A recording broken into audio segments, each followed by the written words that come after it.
আরজিকর কাণ্ডে বিচারের দাবিতে বিক্ষোভ মিছিল রঘুনাথগঞ্জে। রঘুনাথগঞ্জ সদরঘাট থেকে শুরু হয় মিছিল।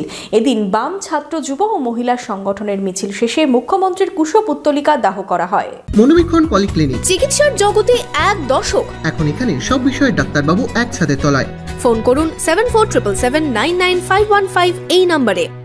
আরজিকর কাণ্ডে বিচারের দাবিতে রঘুনাথগঞ্জে বিক্ষোভ মিছিল বাম, ছাত্র, যুব ও মহিলা সংগঠনের। বুধবার দুপুরে মিছিলে পা মেলালেন সংগঠনের সদস্যরা। আরজিকর কাণ্ডে সিবিআই চার্জশিট দিতে না পারায় জামিন পেয়েছেন দুই অভিযুক্ত।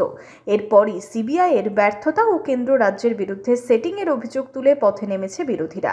এদিন রঘুনাথগঞ্জের সদরঘাট থেকে শুরু হয় মিছিল। থানার মোড়, বাজারপাড়া, দাদা ঠাকুর মোড় হয়ে ম্যাকেঞ্জি মোড়ে শেষ হয় মিছিল। মিছিল শেষে মুখ্যমন্ত্রীর কুশপুত্তলিকাও দাহ করা হয়।